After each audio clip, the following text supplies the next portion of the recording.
Welcome back, everybody, to Hoops HD. This is, I guess it technically is our first Hoops HD report of the 21-22 season. I missed the staff meeting. What are we even calling this? Is this the Hoops HD report? It's our special edition of the Hoops HD report because we normally do them on Monday evenings. We are doing this on a Wednesday evening, recording it the evening of Wednesday, November 10th, a little after 9 p.m. Eastern. I'm your host, Chad Sherwood, up here. To my side, John Titel. Down below me, we got David Dorman back. Next to him, we got David Griggs as well. And we have a few things to go over first, and then main portion of this show tonight is going to be what do we call multi-exempt tournament madness, something like that, Griggs? Well, multi-team event. They are no longer called exempt tournaments. They're now called multi-team events. I'm calling them exempt tournaments. I don't care what you. I don't care. We can still call them exempt tournaments if you want to. It's the same damn thing. It's just that, like, this is what the rules committee does, and this is what goes on at summer meetings. From what I understand, I'm not allowed to attend them anymore. I've been thrown out, but all of that work goes in, and the end result is that they change the name of something and keep everything else exactly the same. Well, we're going to be talking about all those in-season or exempt tournaments or whatever we want to call them. Multi-team events. As we get in a few minutes here, we wanted to spend just a few minutes because we are in the second day of the season now, talking about what happened on opening day, which my understanding was we had a record with 184 games involving D1 teams. That was the most games involving D1 teams in a single game in NCAA history, in a single day in NCAA history. That's my understanding, at least. So There were a ton of games on opening day. The majority of them were non-D1 teams getting plastered by D1 teams. But Titel, let me start with you with the two key games were the Champions Classic, which we saw Duke beat Kentucky after we saw Kansas take care of Michigan State. Your thoughts on both those games? Sure, I'll do Kansas, Michigan State first. I wasn't sure how Kansas would do with Jalen Wilson out due to the suspension, but Ochai Agbaji looked amazing, 29 points in 36 minutes, not a turnover, and good supporting cast. Remy Martin, my favorite Sun Devil transfer, comes right in and scores 15 points to help him out. Michigan State looked average, decent rebounding, but bad free throw shooting and a lot of turnovers, so plenty of work for Izzo and company to do. As far as the second game, amazing Duke Kentucky game, back and forth. Duke looked like they were pulling away, and then Kentucky made it close at the end before Duke got it done with their fabulous freshmen Trevor Keels and Paolo Banchero combining for 47 points. The three-point shooting left a lot to be desired. The whole team was 1 of 13, but they forced turnovers, they get steals, and the freshmen look like they're going to be lottery picks. Yeah, I was very impressed by Duke. And Dorman, let me ask you this: Kentucky, is there any cause for concern at all here, or did they just really run into a better team that was more ready for this game? I'm with John. I thought the freshmen were absolutely awesome. I had heard about Banchero, but Keels was phenomenal, and he just controlled that game. When they needed a big bucket, he was there. I was pretty impressed with Kentucky. I heard they were struggling with that smaller Division II or community college test early in the week, but they looked ready. They were prepared. Calipari was upset a few times on some defensive breakdowns, but I think they'll be fine come February. I do agree with you. Great. Yeah. Well, I was just going to say the thing about Kentucky from year to year is they always they never start off firing on all cylinders. They're going 100 miles an hour in March. Typically, they didn't last year, but they start out going about 40 or 50 miles an hour. They routinely struggle or lose games early in the season that you don't expect them to lose. I think Greensboro almost beat them one year. Vermont almost beat them one year. And last year, Richmond did beat them. Of course, last year they never really pulled out of the tail. But we frequently, every year, it seems like every November, everyone is like, what's wrong with Kentucky? And once the semester ends and the practice restrictions go away and they can practice 8 hours a day if they want to, we typically over the Christmas holiday see Kentucky become Kentucky. And I have no reason to think that won't happen this year. Besides those two big games, there were some notable upsets. Let's start with probably the one conference that suffered 3 upset losses was the ACC. Dorman, Georgia Tech, the defending ACC tournament champions, loses at home to Miami, Ohio. Pitt gets plastered at home by the Citadel, one of the worst teams in D1 most years. And then the huge surprise is Virginia, a top 25 Virginia team, loses at home to Navy. I'm going to talk about the NC State game. Okay. I'm sorry, the Georgia Tech game with Miami of Ohio. I wasn't down on Miami coming into the year, but I thought they were a middling team in the pack. I watched the game closely. They had control of the game. It was going back and forth. Every time Georgia Tech made a run, though, Miami of Ohio stayed right in it and hit some big shots. Defensively, they stuck in it. They held their own on the boards. And down the stretch, I think they scored about 9 straight to end the game in the last about 2.5 minutes, and took Georgia Tech right off their home court, shut the crowd down, and took the game away. I was pretty impressed with Miami, Ohio, and the ACC. Yes, I agree. Did not look good. AC did not look good. Titel, you're a Pac-12 guy. It was, well, the Pac-12 only suffered 2 losses, Cal losing to UC San Diego, Washington losing to Northern Illinois, both of which are bad losses. They also had several other teams that really struggled to find ways to win games. So it was not a good opening day for the Pac-12 either, was it? I did not think things could get worse for Cal after losing to my Arizona Wildcats in football, the first win we've had in 20 games going back 2 years. But sadly, the basketball team lowered itself to the occasion, trailing UCSD by double digits in the second half before losing by 13. 5 of 18 from the 3-point line. They missed 10 free throws. They only had 4 assists the whole freaking game. I mean, they're a young team. Wow. I don't know about pushing the panic button, but when you have an 11-point lead in the first half against UCSD, no offense, you're not supposed to lose by double digits at home. Okay, this is UCSD, not UCSB, who's a pretty good team. Right. This is the other team in the city of San Diego. But Griggs, we also saw Nebraska losing at home to Western Illinois, the only Big Ten team to fall. Tonight, before we start recording this, my Rutgers team survived against Lehigh, at least, as well as Ohio State. I guess we saw that in there. Needed a last-second shot to beat Akron yesterday as well. Yeah, okay. And looking at the Big Ten games, Akron is a pretty good team.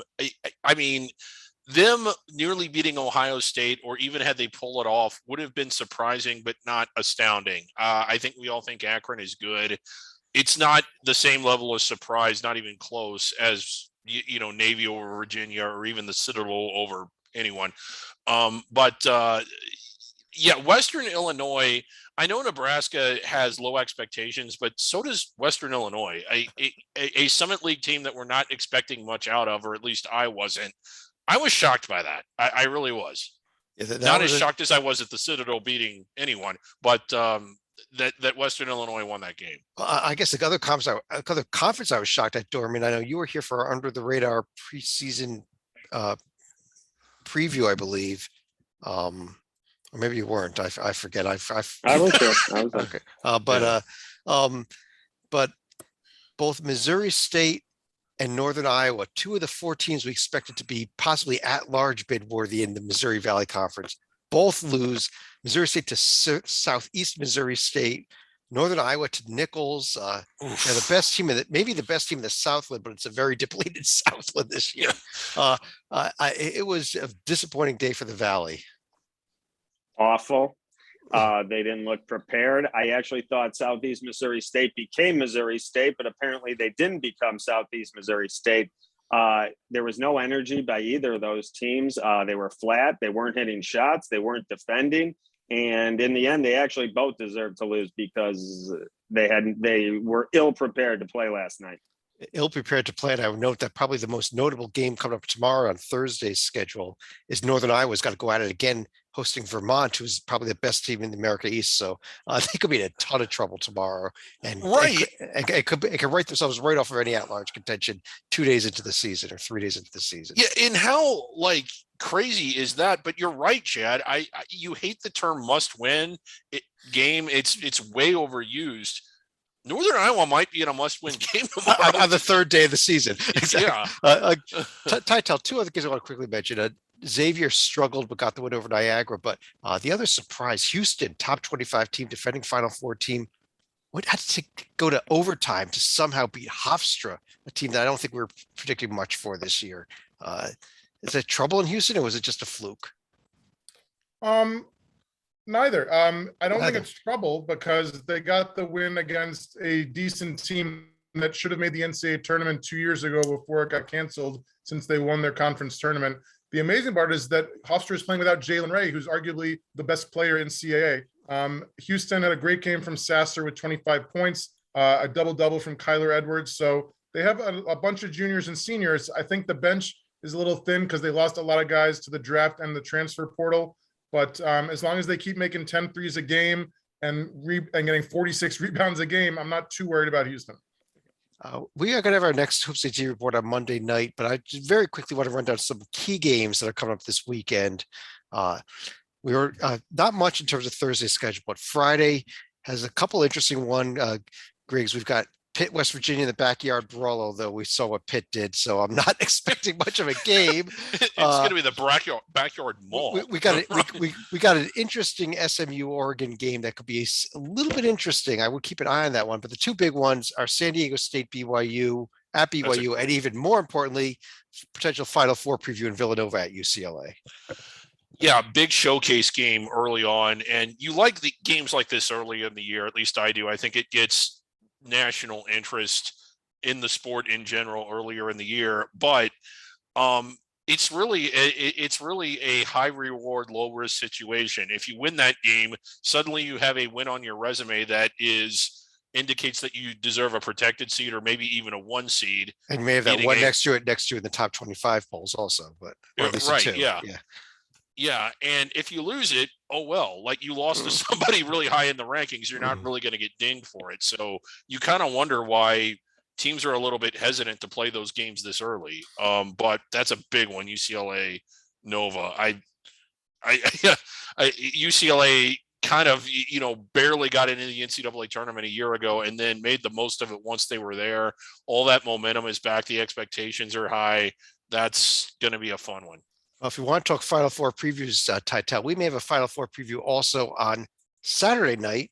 The only game probably worth watching on the college basketball schedule Saturday, Texas and Gonzaga. Kind of a decent little game.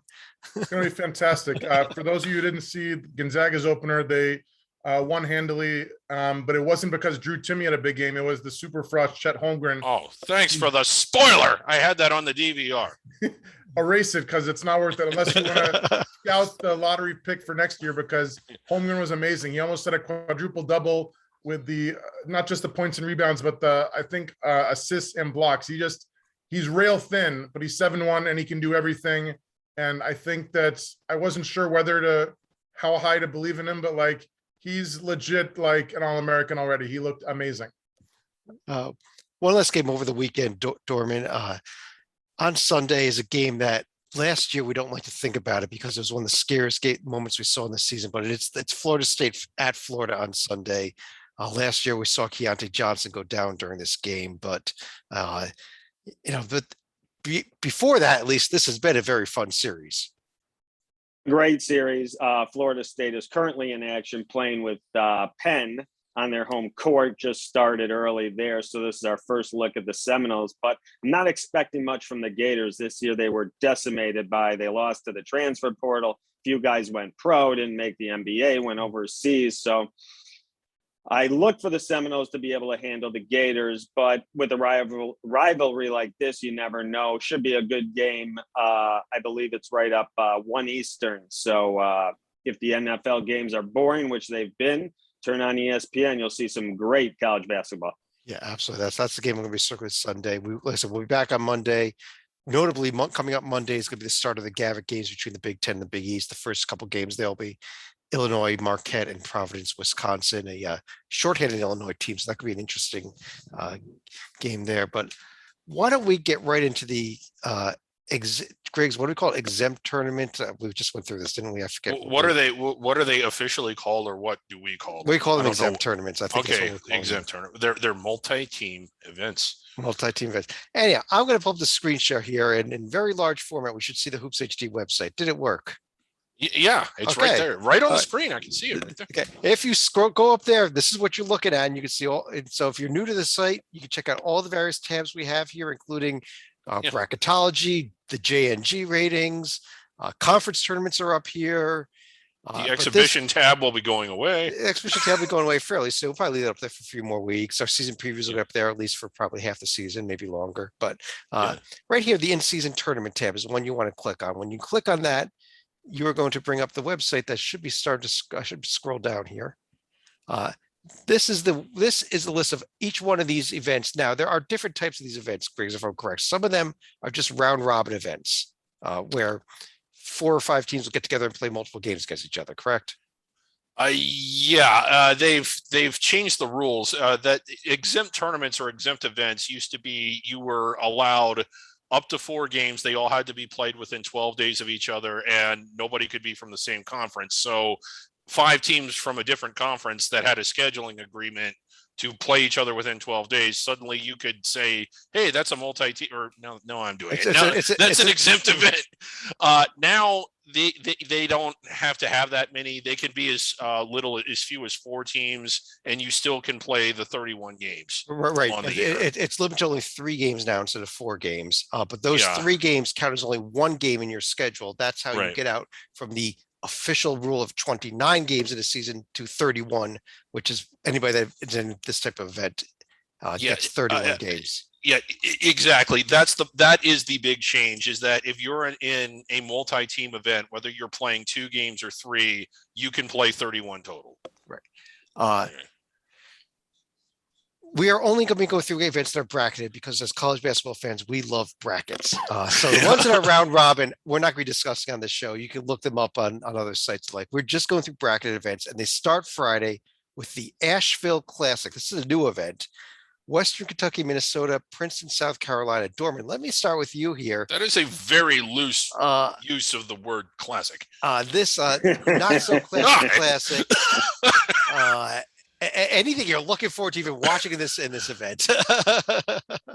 This is, of all the events, not in my tops, but I'm going to pick Western Kentucky just because I'm really down on Minnesota and South Carolina. Princeton's middle to the top-ish in the Ivy. Not really looking for much from Princeton this year. On a quick analysis, I'll take Western Kentucky down on the rest. I like that pick. I think it's almost clearly they're the only one that I think can compete for an NCAA tournament bid in their conference out of these 4 teams. So, but let's get to a slightly better event. And Titel, let me bring you in here. This is the first of the major events here. That's an 8-team field in the Charleston Classic, where we've got the Bonnies against Boise, Clemson, Temple, Marquette, Ole Miss, and Elon, West Virginia. While we may not have much in the first round, I think we may have some interesting games as this event moves forward. We will. A lot of Power 5 teams and a ranked St. Bonnie's team, which is something we haven't been able to say in my lifetime, and I'm old. So this is the chance for the Bonnies to go out and prove in a neutral site against big-time conferences that they belong. And I think they can do it because they're senior heavy. They look great the other night in their first game when they destroyed a little team I like to call Siena. Siena? I'm sorry, Siena. Yeah. You're right. It certainly won't be easy because Marquette has Shaka, West Virginia's Huggins. They'll have to get through good coaches to get there, but I will pick the Bonnies. Yeah, Griggs, are you with him on the Bonnies? I am. I like a lot of these teams. I like Boise as a program. I think Leon Rice does a good job there. They're a little down this year. Clemson is going to be a pesky defensive team. It'll be interesting to see how the Bonnies handle that defense, but I still think that they're better. And what I'm really looking forward to is that 7th place game between Elon and Temple. You never count out West Virginia in one of these events. That's all they may be beating the Bonnies in the championship game. That's but let me Dorman, let me go back to you for a slightly better event. The last one I asked you about, the Myrtle Beach Invitational. This is another fairly decent event here. Davidson, thanks for clarifying that it is in Myrtle Beach. Yes. No, it could have been. So, Davidson, New Mexico State, Penn versus Utah State, Oklahoma versus East Carolina, Indiana State versus Old Dominion. Not a great event, but at least you got Oklahoma in there, I guess. I'm with you. Oklahoma, New Mexico State in the finals. I'll even pick an upset here. I'll even take New Mexico State to beat Oklahoma in the championship game here. I like what New Mexico State brings back. Oklahoma might take a few weeks or months to get this program on Moser's program and in line and getting going on what he would like the team to look like. So, but I agree with you guys. Good championship game. Hopefully, if we could see New Mexico State and Oklahoma. Titel, your Penn Quakers are in this as well against a Utah State team that did not look very good in their opener. You like their chances? Are you picking us to finish in third place, Chad? I'm picking to maybe finish in fourth place, beat Utah State, then lose 2 games. I'm worried we're going to finish in 9th place. Fortunately, there's only 18, so hopefully we won't be that bad. No, we're hanging with Florida State as we speak. So there's a chance, but we can't beat New Mexico State. We can't beat Oklahoma. So if we get a favorable matchup, I would love 4th place. Okay. Griggs, let me go to you for the next event here. In the St. Thomas Virgin Islands, we have the Paradise Jam. ESPN hasn't even told us whether it's an ESPN3 or ESPN Plus stream. We'll get that clarified as we get closer. But Bradley versus Colorado State, Brown versus Creighton, Northeastern versus Duquesne, and Southern Illinois versus Colorado. The potential of that Colorado State championship game. That would be something because again, that is a long-standing rivalry. Probably the signature rivalry in our favorite mythical conference, the Front Range, and it's not on the schedule this year. I don't know. Is there some rule that they're not allowed to play twice or something? Like if they met in this event that they couldn't play during the regular season? They canceled the regular season game because they're both in this event. That's all I got to say. Yeah. Colorado State we were big on them coming into the year and they looked amazing last night. They blasted a pretty good Oral Roberts team. I don't think Bradley has much. Creighton is okay, but they're rebuilding. I don't know why Duquesne's in the event at all. And Southern Illinois, you kind of have to watch for them. They let us down the other night. They lost at Little Rock. They're another team that I thought was going to be good, and maybe they just haven't woken up yet. But we talked about what you need to do to get an at-large bid out of the Valley. They need a strong showing in this tournament and maybe to win it, but I don't think Colorado State just seems to be way better than everybody else here. Yeah, I think Creighton struggled with Pine Bluff last night, most of that game. So yeah, Creighton. I'm not that big. I did not see anything out of Creighton that tells me that they can make the championship of this game, and they may struggle with Brown, who's maybe your 3rd or 4th best team in the Ivy League this year. So yeah. Let me pick up the next event here, and it's the Roman main event. And I got to ask both of our Arizona alums about this. This is the event your team is in, but let me start with Dorman. Let me start with you. Arizona starts with Wichita State, then gets the winner of Michigan UNLV, which means that, Michigan will be in the finals. UNLV will be the 3rd place game. I hope Arizona is not thinking about the Michigan game, because if they are, they will lose to Wichita State, because Wichita State is a solid team this year. If they are focused and bring their A game, they beat Wichita State, and we have a great game with Arizona and Michigan in the finals. Michigan, to me, is the top team of these 4. I think they'll really win going away, no matter who they play. But if Arizona in the Tommy Lloyd era can start well, they can play with Michigan. They got big guys, they got guards, they are athletic, and they're going to push the ball. Michigan's style will be a little different, but that could be a great game. Titel, you think your Wildcats have any shot here of even beating Wichita? I hope so. I'm traveling to this game with my press credentials, so I better get some good bang for my buck. A couple of things. So Wichita State looked terrible last night against Jack State. They needed a 35-footer from Tyson Etienne at the buzzer to win it. So they're beatable. Michigan should win this. My only concern is if you look at the start times, 12:30 in the morning and midnight for a team that is not right in the West Coast. So that's going to be, I wonder how their players are going to be playing after midnight, because it's Pac-12 after dark. It's not Big Ten after dark. If we have things go our way, we can beat Michigan. They looked beatable tonight before pulling out the win over Buffalo, who's a good team, who's given Arizona problems in the past, but I'm still going with the Wolverines.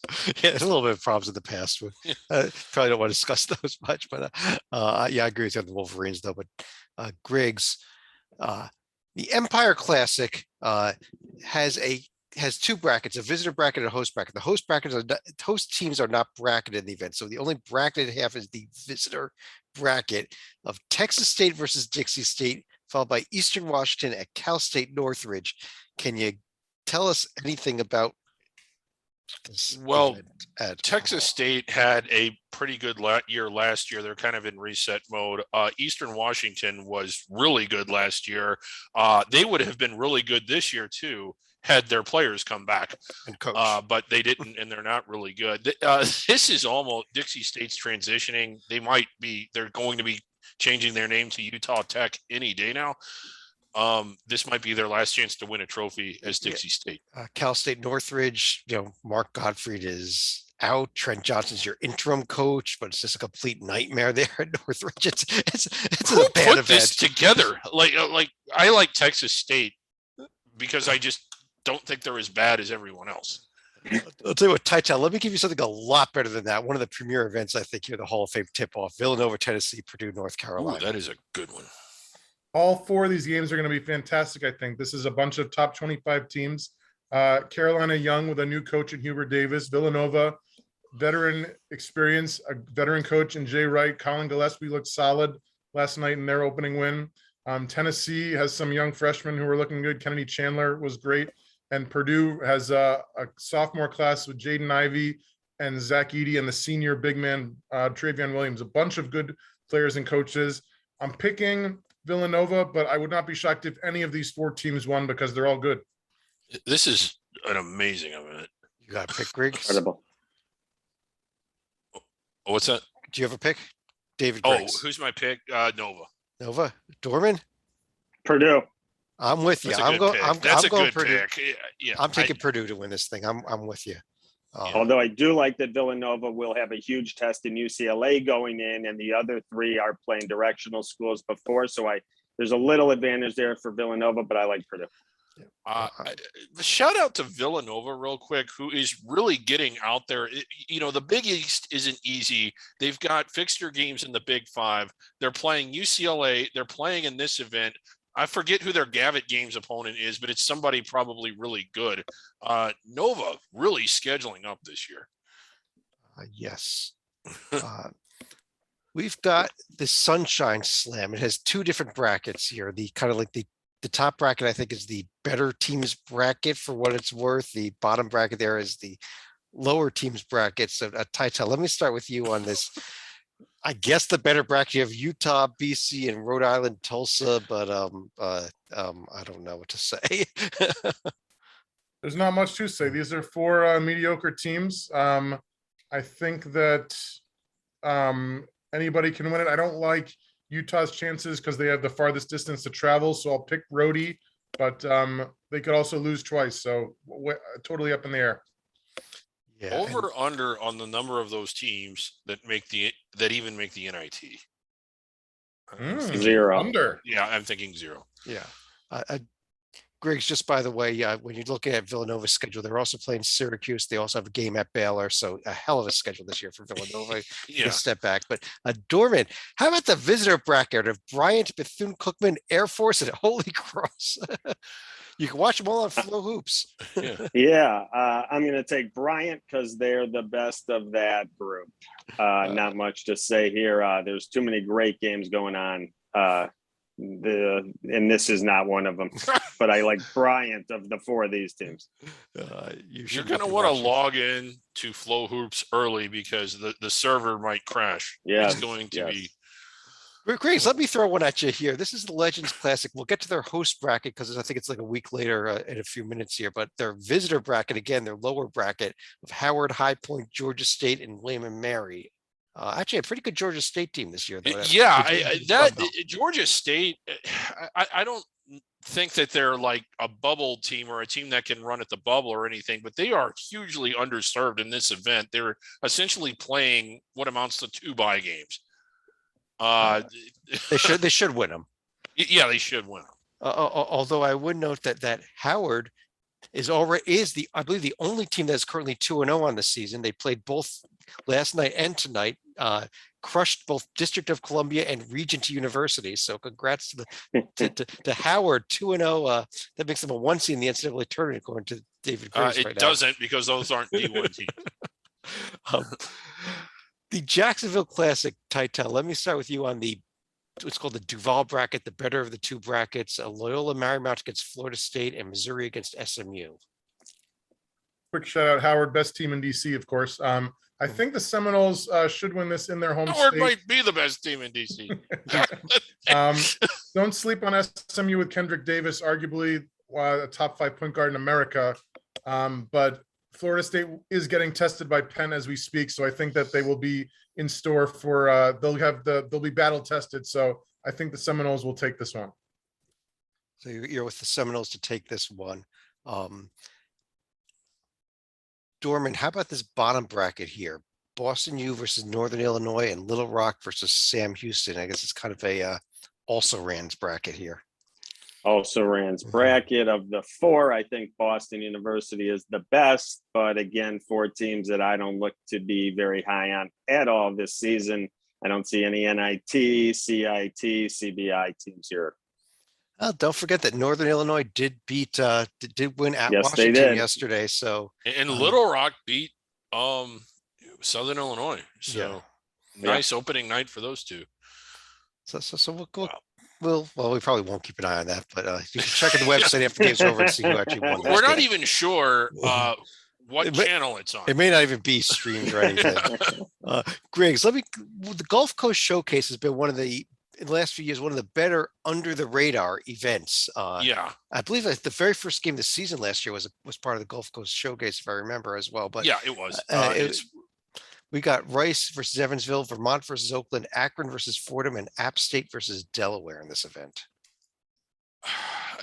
Kind of a disappointing field, really. I like Vermont and I like Delaware. I don't know. Has Fordham just downgraded to under the radar now? Yes. Okay. Were they ever anything better than that? I mean, I don't even. They're not under the radar. They're under the ground. Evansville might have a little.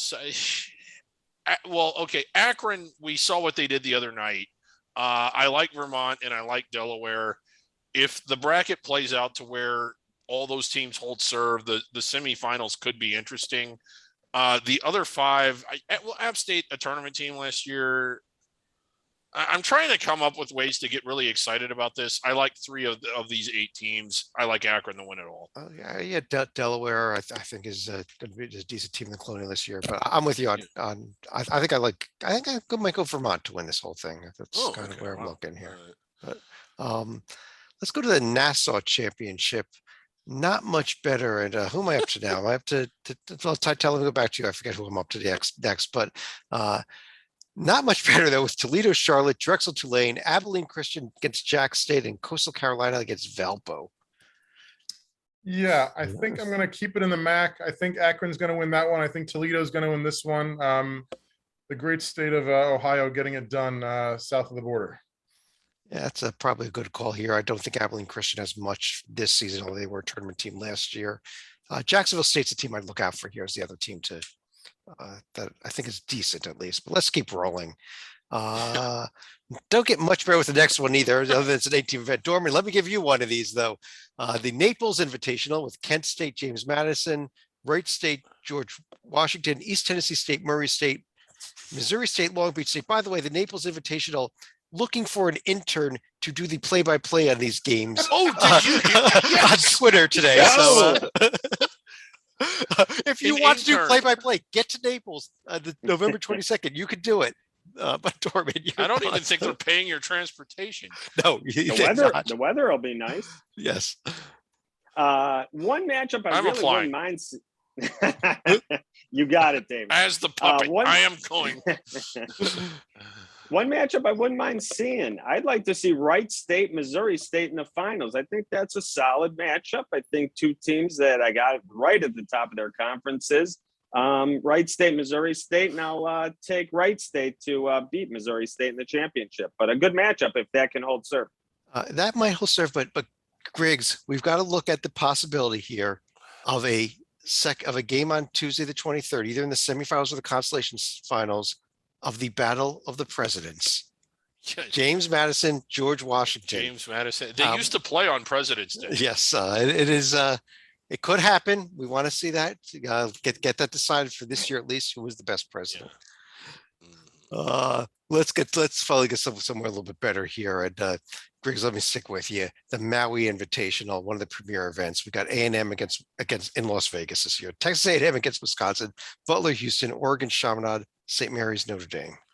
I think Oregon and Houston are just in a class above everyone else. I think Texas A&M is going in the right direction. That's a really good game between two teams that are kind of trying to catapult themselves forward. That Texas A&M whiskey game. Butler just doesn't have it this year. I think Oregon's going to absolutely clobber Chaminade, and I kind of like the Notre Dame rebuilding a little bit, but look at the prospect of a semifinal of Oregon St. Mary's and Whiskey Houston is pretty good. This event never disappoints. I don't like those calls. Actually, I like A&M to beat Wisconsin. Do I you like really? Notre Dame to Wow. beat St. Mary's. You like Notre Dame to beat St. Mary's? In fact, Dorman, I think Notre Dame might be a sleeper pick to win this whole event. I agree. Mike Bray's got some new guys bringing in. He's high on this team. I heard him talking last week. St. Mary's always well coached.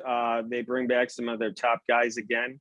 But I'm with David. I really want to see Oregon go off against Houston here in the finals. This is always one of my favorite things over Thanksgiving week before the holiday starts. I love the Lahaina Civic Center. Unfortunately, we won't be there this year. They'll be in Las Vegas, like you said, Chad. But Oregon, Houston would be tremendous. It would be. Titel. Over in Newark, here's the other half of that Legends Classic event, a little bit better here. Maybe not much better, though. Virginia, who just lost to Navy against a pretty bad Georgia team. Providence against Northwestern. Yes, had you asked any of us 24 hours ago, I think we would have said Virginia, and it's not even close. Now it's still Virginia, but it's a lot closer. I think that Tony Bennett and Tom Crean is going to be a one-sided battle. I like Providence. They got size, they got experience, but I think Virginia can get by Providence in Newark. Yeah, I like that pick also. Griggs, the Hall of Fame Classic. Cincinnati, Illinois, Arkansas against K-State. Yeah, Illinois, Arkansas is going to be a really good championship game if it holds serve, and I think it will. Cincinnati absolutely should. Rebuilding a little bit.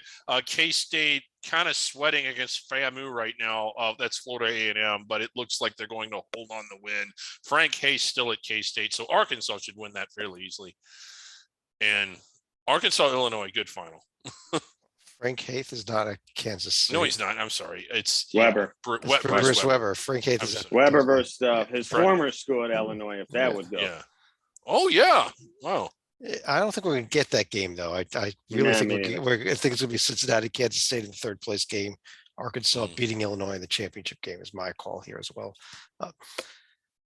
Let's see here. I got yelled at, Dorman, for giving you the all the lesser conference. It's okay. One. So I'm gonna do. Since Titel yelled at me for doing that, Titel, how about the SoCal Challenge Sand Division with Cal Poly, Nichols, Utah Valley, and Idaho?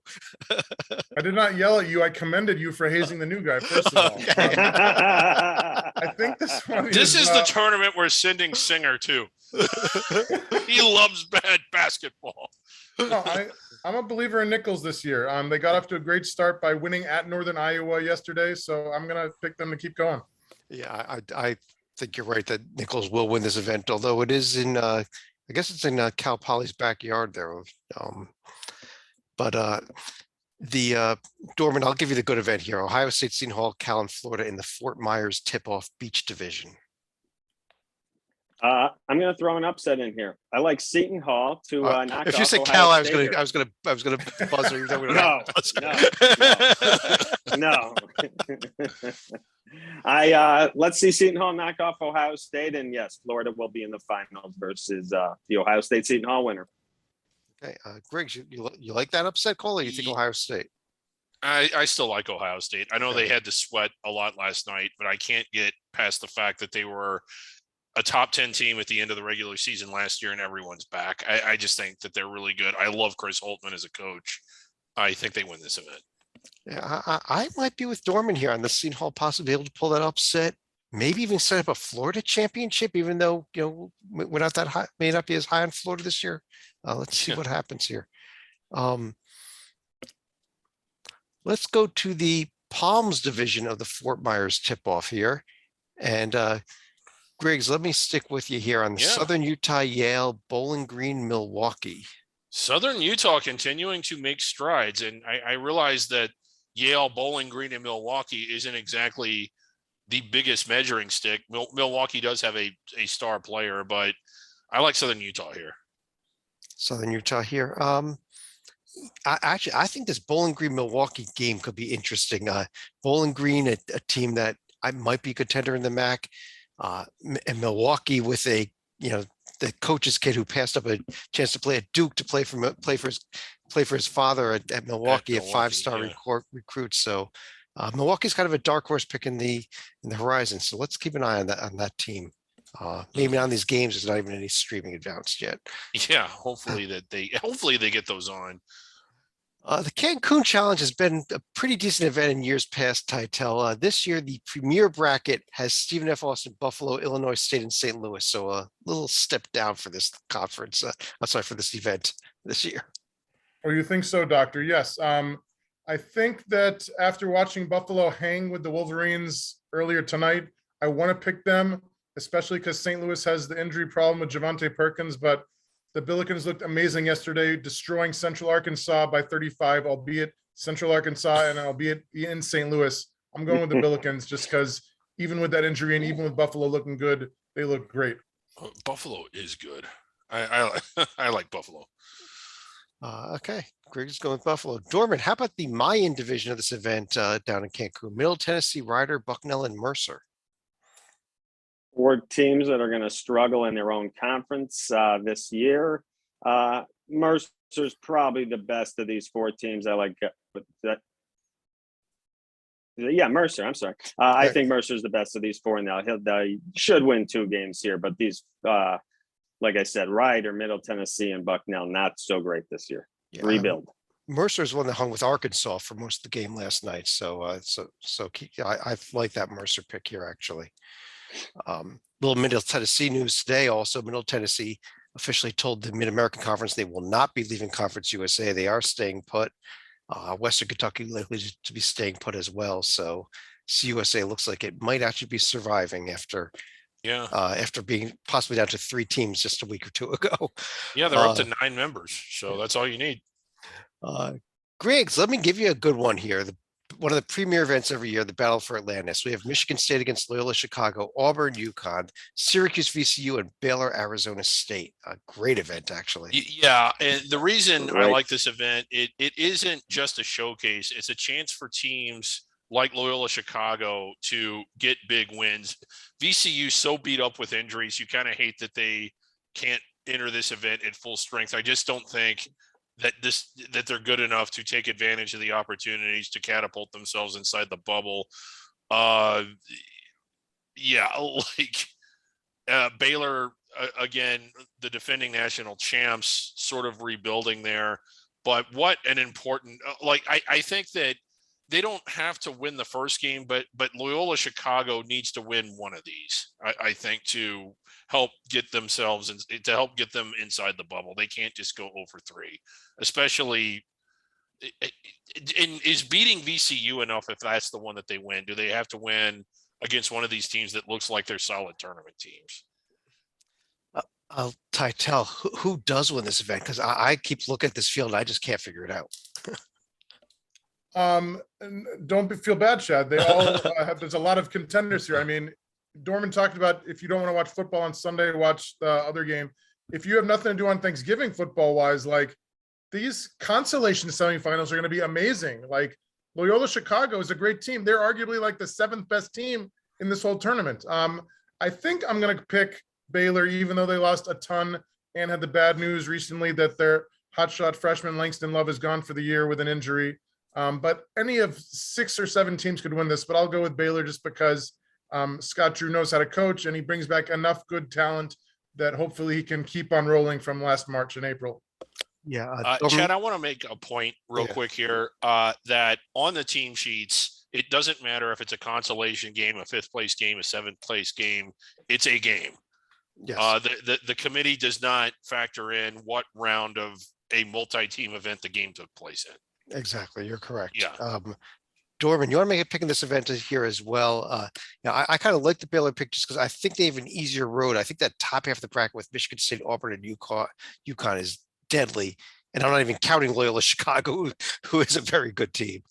But I what will was your make, pick? yeah, I will make a pick, but to your guys' point, all 4 of these games, all 3 days are awesome.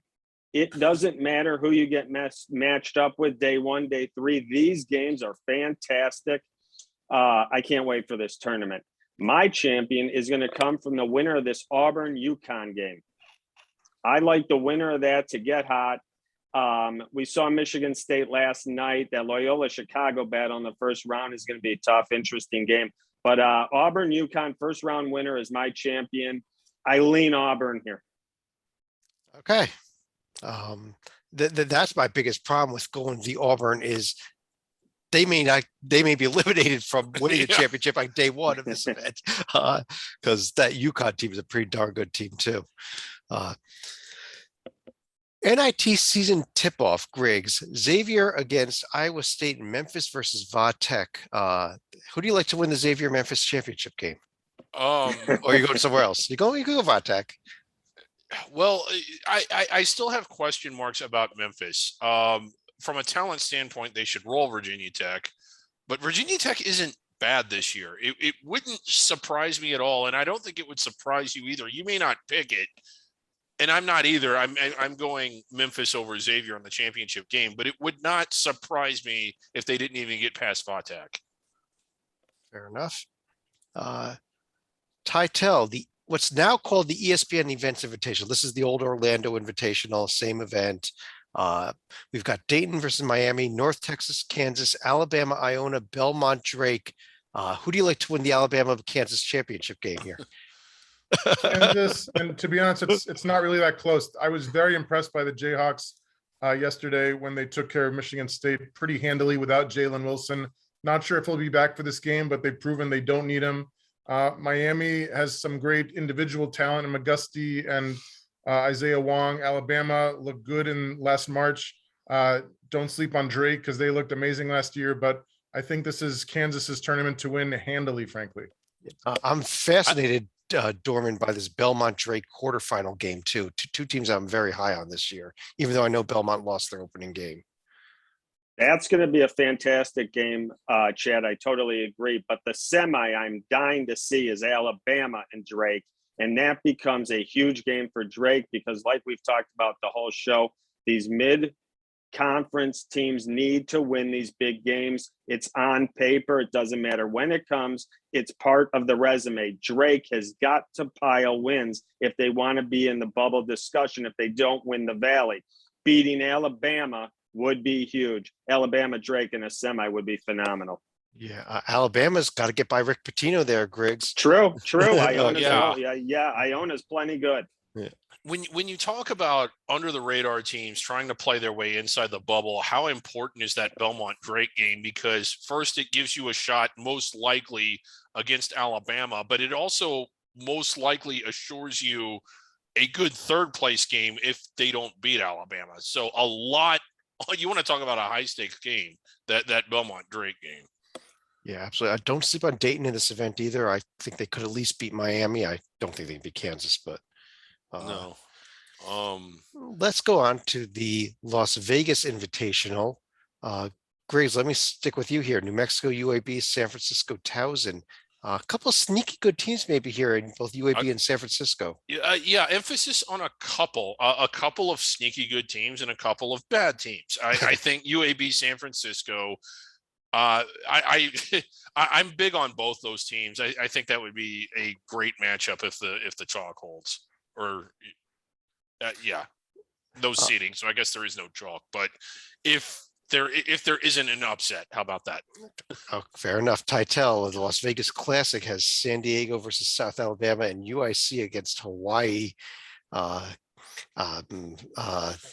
no TV streaming, so you want to give us only 20 or 30 minutes on this maximum. Well, as San Diego won last night by 65 points, I'll go with them. That sounds like a Who good did they pick to play? make. Laverne. And Shirley.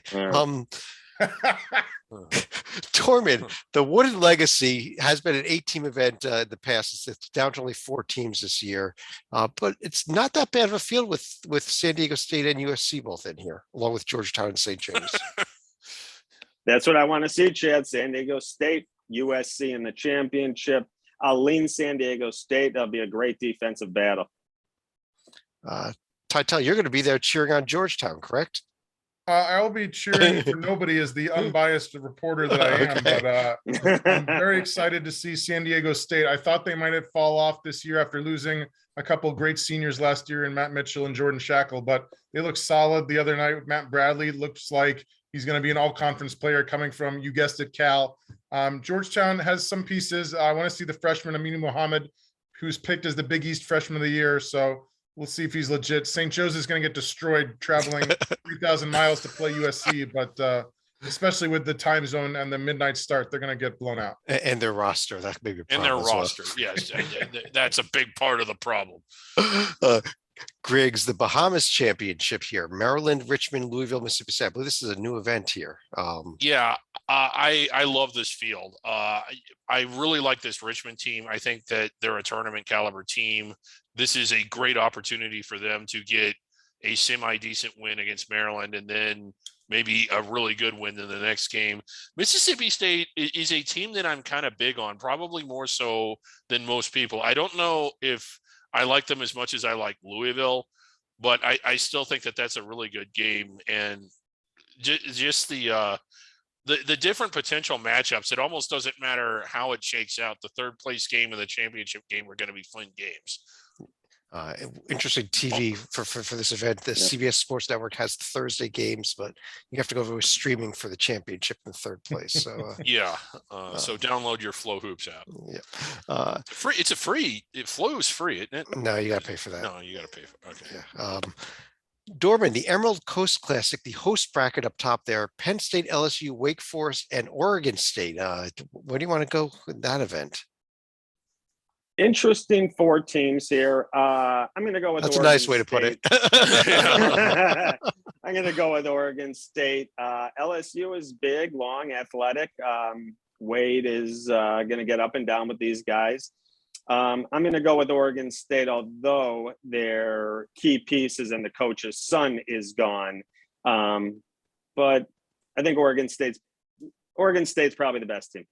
Yeah, Oregon State. I see them in LSU in the finals. I think go either way there. But Griggs, let me give you the visitor bracket here real quick. McNeese, St. Francis, Brooklyn, North Carolina A&T, and Samford. Well, I was wrong. This is what we're sending Zach to. Our friend Zach on the show sometimes loves bad. I mean, he loves it. He would love this event. We're sending him to Niceville, Florida. I'll be honest, Chad. I don't even really know that much about it. NCAA&T. NCAA is actually an up-and-coming program moving over out of the MEAC into the is it the Big South they're in this year? So let's go with them. How do you find emeraldcoasttv.com? Type it in, Emerald Coast TV. That is the actual I've website. never heard of that. Yeah, no, they stream.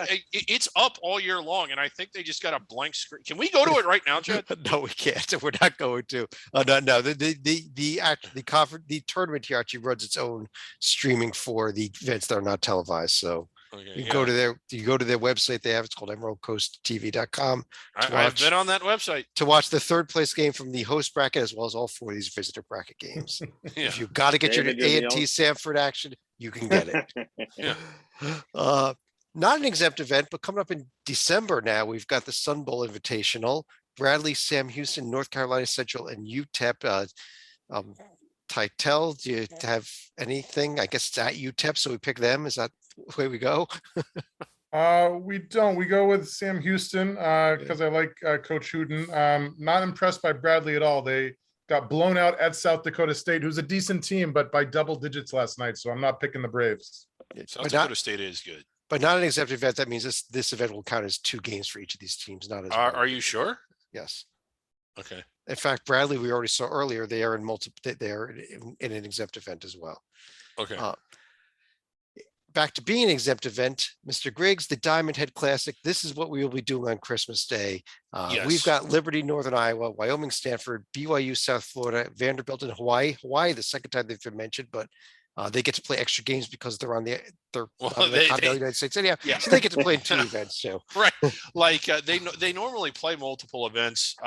You can be in multiple events. It's just you can only count one exempt, or at least you can't play more than 31, but they have to just to fill their schedule out. Hawaii is actually allowed to play 32 because they're Yeah, they are. Yeah. But go ahead. Okay. Oh boy. I'm still big on Northern Iowa. I'm really willing to believe that last night was just their one strike and they haven't really kicked it in the gear yet, and they will. I don't know if I like them as much as BYU, but if Northern Iowa is going to land inside the bubble, I think they need to beat BYU in this event. I'm going with BYU to win this event, though. Dorman, are you with me on that? I am with you on that. I'm really excited for this Liberty Northern Iowa game. As we've talked about all night, these games are huge for their resume. And the winner of that game has a leg up. And like we just said, they're a shot at BYU probably. And that is huge for these schools. Yeah, Ty, you agree as well here. I think BYU is the best team in this. Yes, except their starting center, Richard Harward, was just announced. He collapsed in an exhibition last week on the bench. He's got a serious cardiovascular condition, so we certainly wish him well. Yes, I love Jerry Stackhouse. Why is he flying 4,300 miles to Hawaii? Oh, wait, who wouldn't fly 4,300 miles to Hawaii on Christmas? No, hey, I'll take Hawaii. I'll take Christmas in Hawaii. That sounds pretty good. Yeah. There's one other event we got to mention here. It's not coming up until January, but Griggs, this is brand new. It got lit. Yes.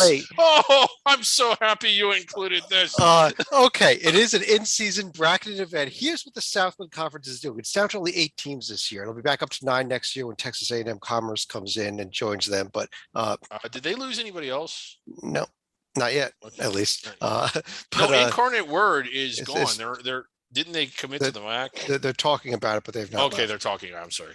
But right now, the Southland is 8 teams. That means there's only 14 conference games. In order to get everybody 3 more games, they are playing 2 conference tournaments this year. They're playing an in-season non-conference game tournament involving the 8 teams from the conference in January 6th, 7th, and 8th. And then they'll play the real conference tournament at the end of the season. So we got Southeastern Louisiana versus Baptist, New Orleans, McNeese State, Northwestern State, Corpus Christi, Nichols, and Incarnate Word. Griggs, I like Nichols to win this conference, so I should like Nichols to win this event, right? Yes, I'm just so happy that we have a conference tournament in January. I mean, when you look at the great history of Duke and Kentucky and UCLA, they never ever won a conference tournament in the month of January. One of these teams will have that do that. Yeah. One of these 8 teams will win a conference tournament in the month of January. Yes.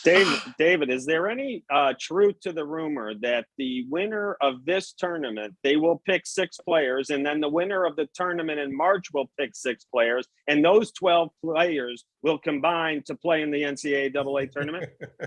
I don't know, but that's a great idea. If Tom Vernett's watching, the Southland commissioner and NCAA committee chairman, maybe I don't know how would you seed a team like that? I think not in the playing game. They're at least a 16-team bye team. Let's go ahead and pull this down here. That does complete all those exempt events. You want to go back and look up at the brackets again, just head right up top there on the website. But at this point, I want to run through each of you for any other final thoughts on either the events that are coming up, what we've seen the first 2 days of the season, or anything else you want to talk about. Titel, let me start with you. So I wanted to talk about the James Madison team, and they decided to host a little school called Carlo tonight and won by a little score of 135-40. Yes, a 95-point win. It helps when you make 17 threes and have 56 rebounds and 39 assists and 21 steals. So I'm glad they could stuff the stat sheet, but do we really need teams winning by 95 points? Come on. The answer is no. Okay. Dorman, how about you? I said it last week. I'm going to say it again. These upsets are going to be the norm this year. These teams that we don't think are that good or the middle of the conferences are going to be upsetting what we feel are top ranked, top of the conference teams all season long. Some of these schools have kids that have been in college 4, 5, 6 years, while our blue bloods are mixing in freshmen and transfers. And look for these upsets to go on all year long. It's going to be the season of the upsets. It's going to be the norm. I like it. I love a good upset. Griggs, you want to finish the show off? Yeah. I've alluded to this. I've said this before, and I'll make this point again. I think I like November more than March because, you know, we finally have games to talk about. We've been doing these podcasts and writing previews and speculating and all of that for about a month now. Now we have actual games to talk about and actual games to evaluate. The month of November, there's more games just in the short amount of time. It just seems like there's more games per day than there is at any other time in the season. You have all those exempt events.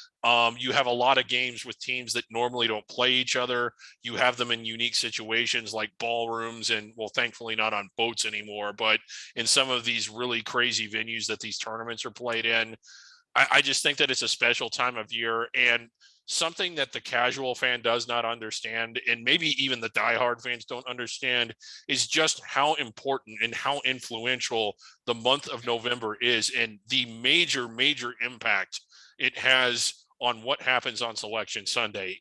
If you're an under the radar school, these games are about as important, maybe more so, than any that you play during the rest of the year, because it's your chance to play in those games that will impress the committee if you're able to win them. But I just love it. Just going through the show today. I can't wait for these games to start and these events to start. And how's Loyola Chicago going to do? How's Belmont going to do? How's Drake going to do with those opportunities? As an under the radar fan, I just love this month.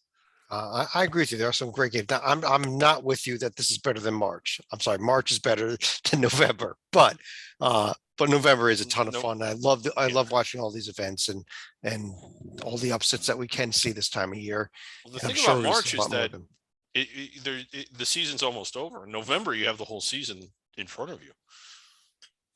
All right, Good David. point. On that note, I do want to thank everybody for joining us again. We'll be back next week with our normal schedule of Monday evenings. We'll be recording a Hoops HD report, Wednesday evenings, and Under the Radar report. But on behalf of John Titel, David Dorman, David Griggs, I'm Chad Sherwood. Thanks for joining us. Be talking to you again real soon.